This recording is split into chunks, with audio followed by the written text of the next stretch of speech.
Assalamualaikum warahmatullahi wabarakatuh.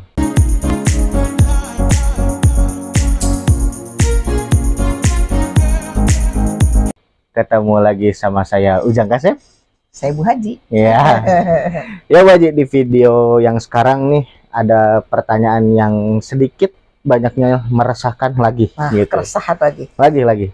Karena nggak akan habis ya keresahan. Tapi Iya. kali ini dari sudut pandang AA sebagai laki-laki gitu.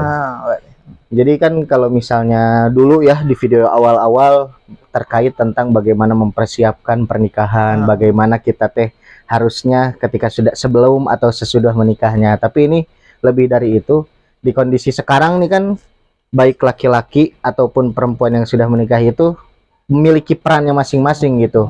Dan kalau kita melihat fakta di lapangan itu sebetulnya kan laki-laki dan perempuan ini memiliki tanggung jawab dan peranannya masing-masing. Tapi sepertinya kayaknya kok perempuan kayak yang lebih banyak gitu, banyak aturan, banyak tanggung jawabnya gitu. Nah sebetulnya kalau laki-laki sendiri itu kayak gimana sih Bu Haji versinya kalau yang laki-laki dalam keluarga? Dalam keluarga tuh. Ya, jadi mungkin ini persepsi ya kalau dianggap bahwa perempuan kok kayaknya kalau udah berkeluarga banyak aturannya gitu ya, kan jadi ibu, jadi pengurus rumah tangga, yang ngasuh anak dan lain sebagainya gitu ya. Belum yang harus nurut sama suami dan lain sebagainya gitu. Jadi sebenarnya di dalam Islam juga mengatur gitu soal laki-laki gitu ya yang sudah berkeluarga, baik dia itu menjadi seorang suami maupun nanti ketika punya anak menjadi seorang ayah gitu, sama aja gitu, punya kewajiban-kewajiban yang banyak juga gitu ya. Kalau kita lihat bagaimana kalau kita berbicara apapun gitu, karena kita sebagai seorang muslim termasuk dalam kehidupan rumah tangga, tentu saja yang harus dilihat adalah baginda Rasulullah Shallallahu Alaihi Wasallam kan gitu ya. Bagaimana beliau menjadi seorang ayah, bagaimana beliau menjadi seorang suami gitu. Nah jadi ada beberapa hal yang disampaikan oleh Rasulullah, bahkan banyak ya tentang kita berbicara tentang laki-laki dalam rumah tangga, yaitu diantaranya bahwa seorang laki-laki itu wajib memperlakukan keluarga dan pasangan dengan baik gitu. Nah ini pernah disampaikan oleh baginda Rasulullah SAW di dalam hadisnya, khairukum li ahlihi wa ana khairukum li ahli, kata Rasulullah SAW. Jadi yang terbaik di antara kalian adalah orang yang paling baik perlakuannya kepada keluarganya. Dan aku, kata Rasulullah, adalah orang yang terbaik di antara kalian kepada keluargaku gitu ya. Jadi hadis ini menunjukkan bahwa Rasulullah menyuruh kepada laki-laki gitu ya untuk memperlakukan keluarga dan ya tentu saja pasangan gitu ya dengan baik gitu. Jadi kalau AA nih udah jadi suami itu bukan berarti ketika dengan istri itu seperti atasan dengan bawahan gitu ya, majikan dengan buruh gitu, nggak seperti itu. Tetapi harus diperlakukan gitu seperti sahabat seorang istri itu. Jadi bagaimana memperlakukan bukan seperti gambaran kalau di sinetron gitu ya. Kalau jadi laki-laki itu gampang nunjuk, kalau kesalahan istri marah gitu ya. Nggak begitu. Justru kata Rasulullah yang paling baik itu adalah orang yang paling baik kepada keluarganya. Jadi bagaimana memperlakukan keluarga itu dengan baik gitu ya. Itu yang pertama. Kemudian yang kedua adalah kewajiban laki-laki yang ini pasti sudah pada tahu ya, dan harusnya tahu gitu ya. Memberi nafkah yang layak bagi istri dan anak-anaknya gitu ya. Ini sepertinya kan ya masalah seorang suami nggak memberikan nafkah gitu ya. Tetapi secara realitanya faktanya saat ini kan banyak ya yang laki-laki menjadi bapak rumah tangga, istri yang kerja, istrinya yang memberikan nafkah gitu ya, kan itu jadi udah kebalik. Padahal yang wajib memberikan nafkah itu adalah suami gitu ya. Dan ini juga sebagai tanggung jawab seorang suami itu yang harus dipahami. Jadi ketika sebelum menikah itu harus paham banget bahwa nafkah itu adalah kewajiban suami. Sehingga jangan sampai ketika ya seperti remaja-remaja saat ini ya berani nikah tapi nggak tahu tuh ternyata setelah menikah kok begini gitu ya, kudu tanggung jawab nafkah dan lain sebagainya. Akhirnya apa yang terjadi gitu ya? Ya cerai gitu ya. Jadi lepas tanggung jawab atau si istrinya yang disuruh kerja gitu kan seperti itu.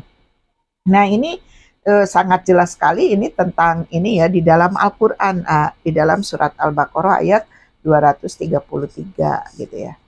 Yang artinya kewajiban ayah untuk memberi makan dan pakaian kepada para ibu secara layak gitu ya. Kemudian seseorang tidak dibebani melainkan menurut kadar kesanggupannya. Nah, ini juga perlu diperhatikan ketika berbicara memberikan nafkah dengan layak gitu ya, bil ma'ruf itu kalimatnya di dalam surat Al-Baqarah itu bil ma'ruf. Dengan layak itu jadi seperti bukan berarti juga ditentukan kamu itu harus memberikan nafkah kepada aku sekian puluh juta gitu ya. Padahal si laki-lakinya nggak mampu gitu ya. Nah, di dalam Al-Quran maksudnya bil ma'ruf itu adalah kalau misalnya suaminya makan daging, ya berarti istrinya juga kudu makan daging. Suaminya membeli pakaian yang bagus, ya istrinya juga kudu sama begitu. Nah, itu yang disebut ma'ruf gitu ya. Itu. Kemudian yang ketiga nih ya, yang ketiga bahwa selalu memperlakukan istri dengan baik gitu ya. Nah, ini jadi Rasulullah SAW jadi senantiasa memposisikan kepada istri itu seperti yang senantiasa tetap menjaga akhlak yang baik kepada seorang istri itu gitu ya. Jadi pernah Rasulullah berpesan kepada para sahabat gitu, nasihatilah gitu ya istri-istri kalian gitu ya. Tapi tidak dengan kalimatnya begini karena panjang ya ini ya. Ketahuilah berwasiatlah tentang kebaikan terhadap para wanita yaitu para istri karena mereka hanyalah tawanan di sisi tangan kalian. Kalian tidak menguasai dari mereka sedikit pun kecuali hanya itu. Terkecuali jika mereka melakukan perbuatan keji yang nyata. Gitu ya. Jadi bila mereka melakukan hal itu, maka kurunglah mereka di tempat tidurnya dan pukullah mereka dengan pukulan yang tidak meninggalkan bekas. Namun bila mereka mentaati kalian, tidak ada jalan bagi kalian untuk menyakitinya. Jadi justru kadang-kadang suka dituduhkan bahwa kalau Islam itu seakan-akan ngurung kepada istri gitu ya, mengekang gitu ya. Padahal sebaliknya dalam Islam itu ya justru suami itu harus memperlakukan kepada istri itu sangat baik gitu. Bahkan kalaupun dia berbuat maksiat itu dosa gitu ya, itu tidak ujug-ujug misalnya seperti yang sekarang dipukul gitu ya atau dimarahi, tapi dinasehati gitu ya. Tapi kalau udah ngulang lagi boleh tuh sampai misalnya kalimatnya di dalam Al-Quran itu dipukul tapi pukulan untuk mendidik, bukan pukulan yang seperti sekarang bikin lebam-lebam gitu kan. Kita sering ya lihat di berita ya seorang suami melakukan pukulan gitu, bahkan sampai nauzubillah min dzalik kayak sekarang itu dibunuh gitu ya kalau marah itu. Nah, di dalam Islam itu justru diperintahkan kepada laki-laki itu untuk memperlakukan perempuan itu atau istrinya itu dengan penuh ya kelembutan gitu ya, seperti itu. Bahkan pernah ditanyakan kepada Aisyah radhiyallahu anha bahwa bagaimana Rasulullah ketika di rumah. Kata Aisyah bahwa Rasulullah kalau pulang ke rumah gitu ya senantiasa membantu kepada beliau gitu ya. Jadi apa yang perlu dibantu ya dibantu. Jadi bukan berarti gara-gara tadi kan kewajiban yang kedua ya memberi nafkah, bukan semata-mata kemudian karena saya yang ngasih nafkah ya udah saya nggak mau tahu gitu ya. Itu urusan rumah, itu urusan kamu aja gitu ya. Nah, enggak begitu gitu. Justru apa yang mampu oleh suami itu bantu istrinya gitu ya, karena tadi kewajibannya itu memperlakukan dengan penuh kebaikan gitu kepada istrinya. Maka nanti akan tergambar tuh bahwa di dalam rumah itu baik buat suami maupun buat istri seperti surga gitu kan, seperti kehidupan di dalam surga karena terjadi saling berbuat baik gitu ya. Suaminya berbuat baik kepada istrinya, istrinya juga begitu kepada suaminya. Nah, yang terakhir gitu ya bahwa Rasulullah juga mengingatkan bahwa ini peran yang seperti ini nih ya, laki-laki dan melakukan seperti itu tidak bisa ujug-ujug misalnya kita mengajarkan kepada calon suami pas di akad nikah, ya kan? Jadi bukan ilmunya itu pas akad baru dikasih tahu, gitu kan, gitu ya. Ya gimana, nggak pernah diajarin. Jadi ini pun persoalan nikah menjadi seorang suami yang bertanggung jawab kayak tadi, gitu ya. Itu harus dipersiapkannya itu sejak dini. Jadi bukan hanya ujuk-ujuk gitu ya. Kan kalau di nikah suka ada khutbah nikahnya gitu ya. Kita nggak bisa dengan khutbah nikah itu langsung seorang laki-laki berubah gitu ya, yang asalnya nggak tahu apa-apa jadi langsung tahu. Begitu juga istrinya. Nah ini proses gitu ya, jadi menjadi perempuan yang solihah, laki-laki juga laki-laki yang bertanggung jawab yang solih gitu ya. Itu proses tuh, jadi pendidikan sejak sebelumnya, jauh dari sebelumnya gitu. Jadi nanti di dalam kehidupan rumah tangga itu betul-betul menyenangkan, yang disebutkan yang senantiasa dibacakan doanya ketika orang menikah itu kan sakinah, mawadah, warohmah itu akan didapatkan kalau tadi suaminya juga melaksanakan kewajiban-kewajiban dalam rumah tangganya gitu.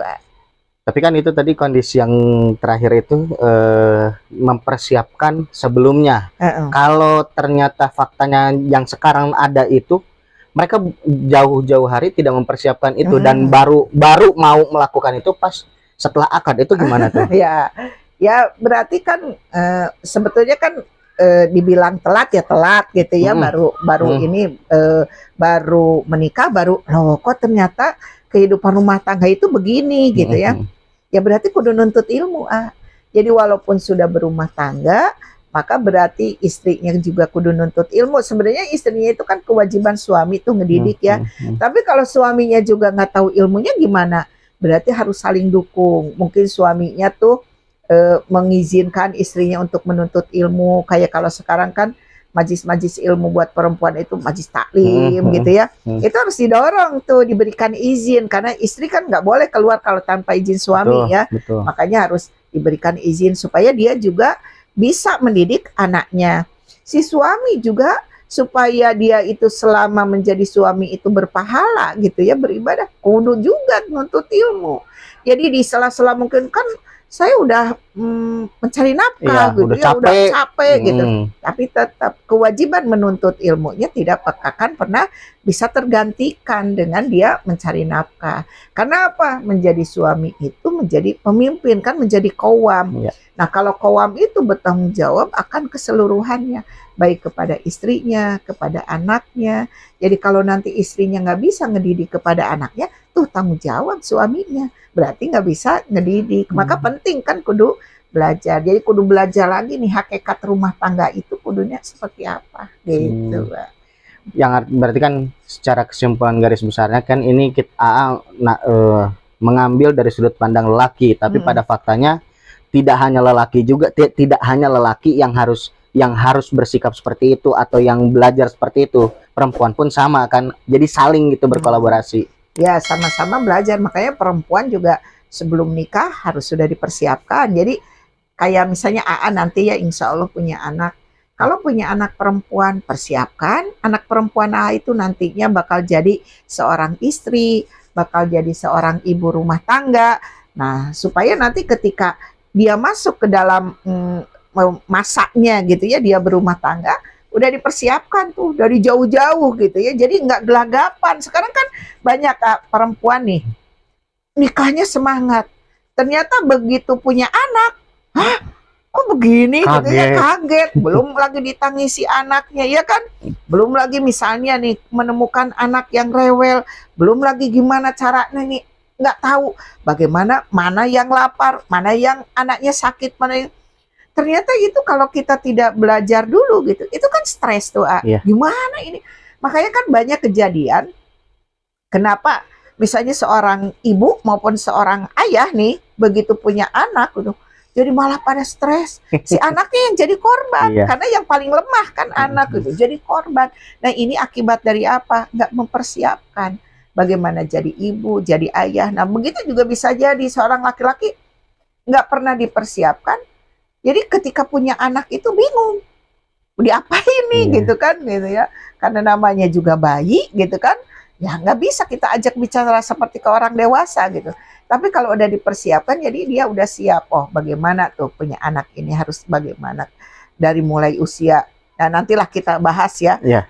Ada pendidikan anak mulai dari 0 sampai 7 tahun, nanti 7 tahun sampai 14 sampai 21 itu ada tahapannya tuh. Sehingga kan setiap keluarga itu punya. Nah ini yang penting ketika berumah tangga itu kudu punya visi misi yang jelas gitu.